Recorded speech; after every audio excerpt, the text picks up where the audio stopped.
Game of the World Tree, Chapter 1 Reincarnation of the World Tree. Do humans actually have souls? If so, what would the afterlife be like? Will one's consciousness still be retained after death? Back when she was still alive, Eve often pondered about such philosophical questions. Nevertheless, with each time she thought about such matters, the same answer she came into conclusion have always stayed the same. That is, she probably just eaten away too much. Hence, her brain kept thinking of such profound things as some form of mental exertion. However, when the actual chance to verify and experience such an unbelievable occurrence had finally happened to her, Eve instead refused to process anything, so she just stood there in utter bewilderment. Silence. She seems to be within a void, with nothing but an endless expanse of darkness before her. Eve's only option to appease her boredom was hiding into the deep recesses of her mind and be lost in contemplation. Firstly, she was absolutely certain that she had indeed died moments before she had appeared in this bizarre world. Eve didn't know how she could still retain her old consciousness after dying, but regardless of such out of this world scenario, one thing's for sure is that she's now stuck here in this world of nothingness, loneliness, darkness, isolation. Aside from these immaterial concepts, the only things she could perceive that may have some sort of substance are those two orbs of light, one blue and one green, flickering aimlessly at a distance. Eve once tried to reach these shining orbs with her hand, but soon found that she had no actual body and was only a bundle of consciousness. Fortunately, she seemed to still be able to float akin to a cloud. Could it be? She's now merely just a soul? Eve suddenly has this thought. After pondering for a moment, she tentatively floated towards the two orbs of light. The green one was large and emitted a flickering light, giving Eve a sense of grandeur and mystery. The blue one, on the other hand, was small and emitted a soft glow, making Eve feel at peace and comfortable. After thinking for several seconds, Eve decided to first make contact with the latter. However, just as she was about to touch it, a faint cascade of solemn prayers suddenly echoed within the void space. The voices were ethereal, soft, and solemn, seemingly laden with deep yearning and melancholia. Eve was perplexed and shifted her attention to the source of the sound, realizing that it seems to be coming from the green orb of light. The prayers were intermittent, and it was spoken in a language that Eve had never heard before, but it gave her a profound sense of solemnity. Eve couldn't understand the content, but she seemed to be able to sense the countless sorrows and despair contained within the prayers. Curiosity killed the cat, as so to speak. As if guided by strange force, Eve shifted her attention and tentatively touched the green light instead. At the moment she touched a bright, iridescent orb, the dark world stirred as if provoking changes started happening. Her consciousness soon fell into a trance within an instant, and a huge amount of information burst forth like a deluge within her mind. Eve then felt her vision go black as countless scenes appeared within her subconscious mind, one after another. A vast and ancient continent, a mysterious seed falling from the sky, a strange and enormous tree sprouting from the ground, beautiful figures born from the tree. Elves? This term instinctively surfaced through Eve's mind the moment she took a glimpse of those long-eared figures, often seen in the fantasy RPG games of her past life. But before she could think of anything further, the green light disappeared, generated a strong and inescapable vacuum force, and sucked her in an instant. Suitable soul captured. Condition triggered. activating the World Tree Awakening ritual. In a daze, Eve heard a stranger's voice. It was spoken in an unknown language, but Eve was surprised to find that she could still understand it. Eve's vision then widened just as the voice slowly fades into a whisper. Looking around her new unfamiliar surroundings, Eve came to the conclusion that she had been transported into a world filled with wonders, as countless flickering tiny orbs of light danced through the air, as if heralding her arrival. Such dreamy and otherworldly sceneries are indescribable by words alone. What's going on? Eve was perplexed. Initial soul fusion, activating World Tree inheritance ceremony. The mysterious synthetic voice rang out again, and then countless flying particles around Eve began to converge towards her body. She felt a strong and mysterious power pouring into her body, accompanied by a flood of countless information as well. As the fusion continued, Eve felt her innate senses becoming more clearer and better, and the prayers echoed again within her mind, becoming more pronounced and coherent.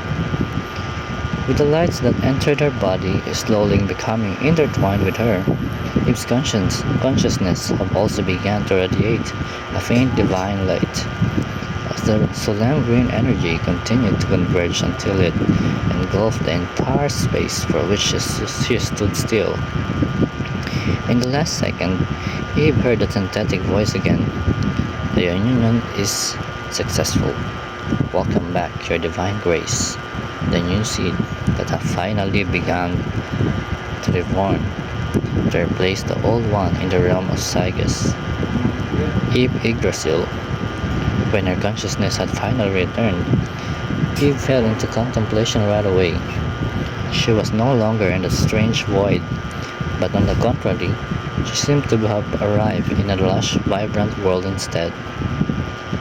An uneven, expansive range of high mountains encompasses her view. In the far distance, whilst being surrounded by lush, dense forest in close proximity.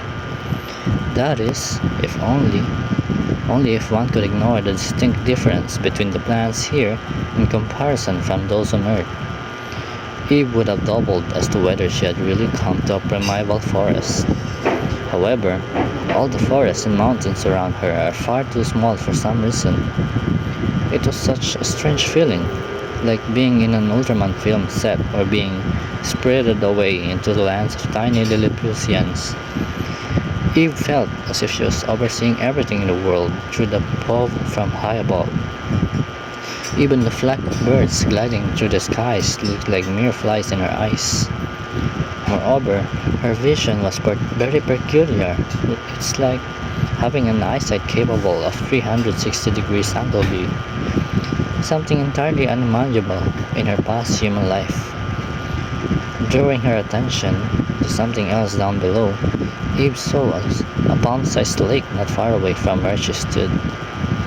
The lake was still as a mirror, shimmering. It clearly showed the reflection, a being of colossal proportions, with twisting roots, a robust and majestic trunk, and ever-expansive branches that almost blacked out the skies. Combining through all the vast information that was forcefully poured into her frayed mind, he eventually got the gist of it. I'm the World Tree? Yggdrasil, the World Tree. She was hailed as the primordial fruit of nature, the mother goddess of the elven kind, and the miraculous life-giver. She was an unfathomable existence comparable to the likes of dragons, for which we were hailed to as the most powerful race in the entire history of Cygus. The one she had reincarnated into was a real mythical being, rivaling the might of gods. Is this really true that I'm now the World Tree? And all of this is not just an insane delusion of mine? Looking at the falling withered leaves as it ripples her reflection within the mirror, like a lake, Eve didn't know if she was sighing or lamenting in her heart. Perhaps both. Anyhow, after sorting through the information she had been forcefully inherited, Eve had more or less figured out her current situation. Her soul had crossed over to a fantasy world called Zygus, and as a newly minted recruit for the army of transmigrators, she seemed to have been handpicked by the old dying World Tree to replace it.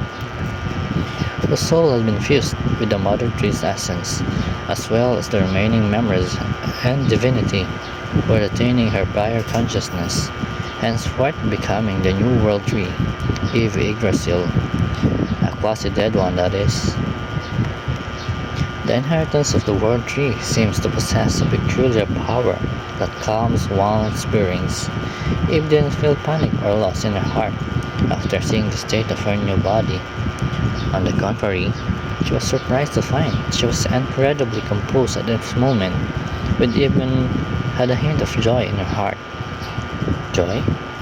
Indeed, what she's really feeling now was joy, the mirth of surviving posthumously. After merging with the inheritance of the World Tree, Eve knew that she had been very lucky. As a soul wandering in the endless void, unless one experienced something miraculous like this, the destruction of one's soul would be the actual norm. However, with her crossing worlds and merging to a new life that inadvertently helped her escape her imminent destruction back in that dark world.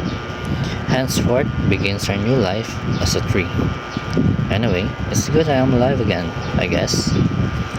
Looking at her reflection at the lake's surface, whilst trying to move her newfound wooden body, Eve was filled with curiosity. It's great that she's still alive once again, but the sense of decay that seems to pervades this new body of hers is quite alarming, considering that she had just migrated onto it. Without a doubt, the current state of this body is not so well. Just by looking at her reflection in the lake, it's clear that the branches are withered and the leaves are decaying. A perilous state of quasi death right off the bat. Great. What a splendid way to start reincarnation life indeed. Sarcasm aside, Eve can still feel a powerful and ancient power lying deep within her body, brimming with vitality, stirring, and seemingly just reawakened from its deep slumber. At the same time, a profound feeling also arises within her. It is a feeling of being in complete control of the heavens and earth. Eve felt as if she is the reigning sovereign of this entire world, and as long as she wills it, she can dominate everything within several kilometers around her. This feeling is quite addicting once she gets a taste of it, she mused. Eve then looks around in search of things she could apply her powers into, and found a withered oak tree not far away from her, and she tried to focus in her magic onto it. Harnessing her power mentally, eventually strange things suddenly happened to the oak tree. That dead tree suddenly burst with new life, sprouting leaves and branches in a matter of seconds. Not only that, but Eve also felt as if she has formed some kind of special connection with the oak tree, as if she can control everything about it. However, she also realizes the magical power within her is rapidly depleting, and a third of it disappears in a blink of an eye. Realizing this, she quickly stops surviving the dead tree. Eve, already merged with the essence of the World Tree, knows that this power is the essence as the energy of life, which is also the source of the World Tree's strength, or its divinity.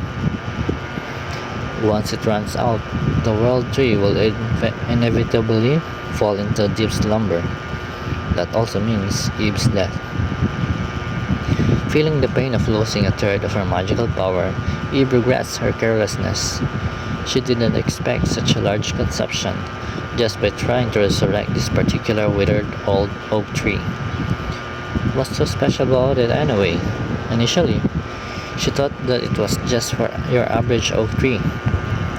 Focusing on the tree that had just been infused with her natural divine power, Eve soon felt a little strange. The withered tree at this moment had already completely changed.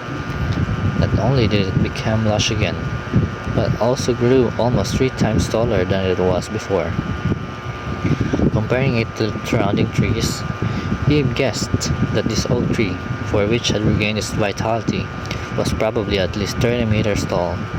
And then what happened next further astounds her. Suddenly, the lucky oak tree trembled and struggled to break free its roots from the ground, while sprouting new roots that twisted and curled into 2 strange legs. Its branches grew into 2 muscular arms, while the crown became a tangled mass of wooden hair, and a pair of shining eyes appeared on the top of the trunk.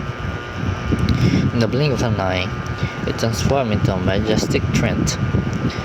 As Eve watched in astonishment as the 30-meter-tall oak Trent shook off the dirt on its legs, turned toward the world tree, and knelt down on one knee. His powerful voice was filled with excitement and sincerity. "O Mother Nature, I thank you for your favor. Please grant this oak guardian a name, your divine grace." Mother Nature? Oak guardian? Granting a name? Eve couldn't help but smirk slyly at the sight of the tiny toy-sized Trent posturing beneath her. Meanwhile, she felt a strange connection with it, as if she could directly convey commands to it. His posture somehow made her remember a particular scene she had watched back at her past life, and a mischievous thought crossed Eve's mind, and she hesitated for a moment for giving the Trent a name. Suddenly, a sacred, majestic, and ethereal voice echoed in the oak guardian's mind. "Very well, then you shall be known as Berserker."